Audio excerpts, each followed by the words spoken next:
নমস্কার বন্ধুরা, শ্রাবণী রান্নাঘরে আপনাদের সবাইকে স্বাগত জানিয়ে আমি আবারও একটা রান্নার ভিডিও নিয়ে আপনাদের সামনে চলে এসেছি। আজকের আমি আপনাদের বাঁধাকপি দিয়ে একটা অসাধারণ রেসিপি বানিয়ে দেখাবো। আশা করি আপনাদের ভালো লাগবে।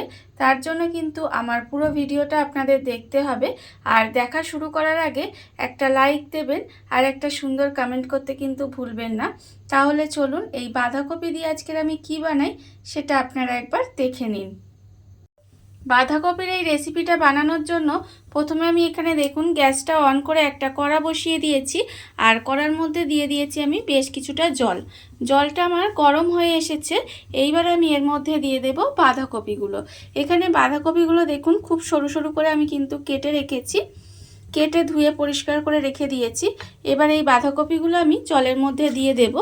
দিয়ে বাঁধাকপিগুলো আমি একটু ভাপিয়ে নেব। বাঁধাকপিগুলো কিন্তু খুব বেশি আমি সেদ্ধ করব না, জাস্ট অল্প একটু বাঁধাকপিটা ভাপিয়ে নেব, তাহলেই হবে। বাঁধাকপিটা আমার এখানে ভাপানো হয়ে গেছে। বাঁধাকপিটা আমি এখানে ভালোভাবে ভাপিয়ে নিয়েছি। এইবারে আমি বাঁধাকপিটাকে জল ঝরিয়ে আলাদা করে তুলে রেখে দেব। বাঁধাকপিটাকে খুব ভালোভাবে জলটা ঝারিয়ে নিতে হবে। জলটা ঝারিয়ে নিয়ে তারপরে কিন্তু আমি এটাকে আলাদা করে এইভাবে তুলে রেখে দেব। বাঁধাকপিটা আমি এখানে জল ঝারিয়ে আলাদা করে তুলে রেখে দিয়েছি। আর অন্যদিকে দেখুন আবারও কিন্তু গ্যাসটা অন করে কড়াটা বসিয়ে দিয়েছি। আর কড়ার মধ্যে দিয়েছি আমি 3 চামচ মতো সর্ষের তেল। এখানে আমি রান্নাটা সর্ষের তেলেই করছি, আপনারা চাইলে কিন্তু সাদা তেলেও করতে পারেন। এবারে আমি তেলের মধ্যে অল্প সামান্য একটু গোটা জিরে ফোড়ন দিলাম। এবার আমি এর মধ্যে দেব অল্প সামান্য একটু হিং। হিং আর গোটা জিরেটা দিয়ে আমি একটু ভেজে নিয়েছি। একটা জিনিস লক্ষ্য রাখবেন, যেন হিংটা যেন পুড়ে না যায়। এবারে আমি এর মধ্যে দিয়ে দিয়েছি টমেটো। টমেটোটা আমি এর মধ্যে দিয়ে এবারে একটু নেড়ে ছেড়ে নেব, যাতে টমেটোটা গলে যায়। এখানে আমি একটা মাঝারি সাইজের টমেটো কুচি কুচি করে রেখেছিলাম, সেটা আমি এর মধ্যে দিয়ে দিয়েছি। এবারে এটা একটু নেড়ে ছেড়ে নেব। টমেটোটা তেলের মধ্যে দিয়ে একটু নেড়ে ছেড়ে নিয়েছি। দেখুন এর ফলে টমেটোটা কিন্তু একেবারে গলে গেছে। যখন টমেটোটা এইভাবে নরম হয়ে যাবে একটু, তখন কিন্তু আমি এর মধ্যে দিয়ে দেব আদা বাটা। এখানে আমি 1 চামচ আদা একটু বেটে রেখেছি, সেই আদা বাটাটা আমি এর মধ্যে দিয়ে দিলাম। দিয়ে এবারে আদাটাও একটু কষিয়ে নেব, যাতে এর কাঁচা গন্ধটা চলে যায়। আদা বাটাটা দিয়ে আমি একটু কষিয়ে নিয়েছি। এইবারে আমি এর মধ্যে দিয়ে দেব,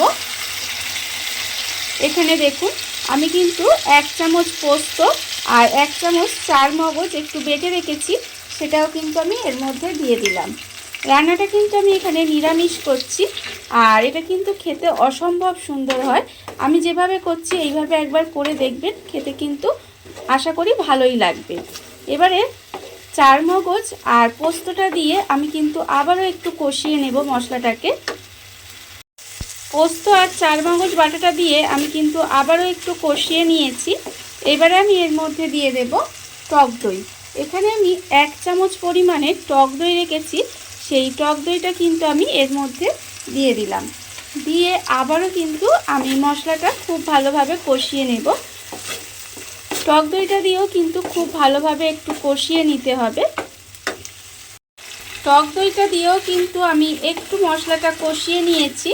এইবারে আমি এর মধ্যে দিয়ে দেব গুঁড়ো মশলাগুলো।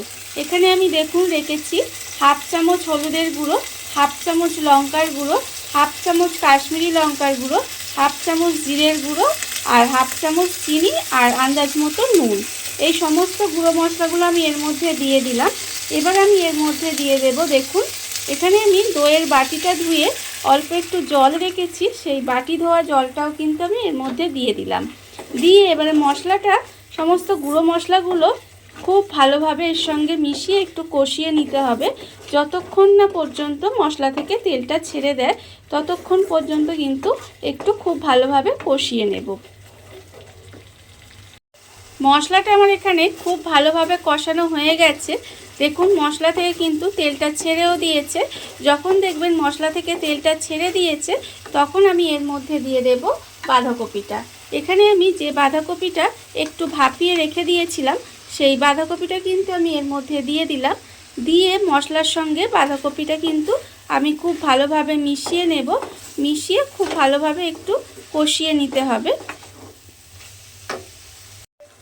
ভাপানো বাঁধাকপিটা দিয়ে আমি কিন্তু মশলার সঙ্গে খুব ভালোভাবে একটু কষিয়ে নিয়েছি।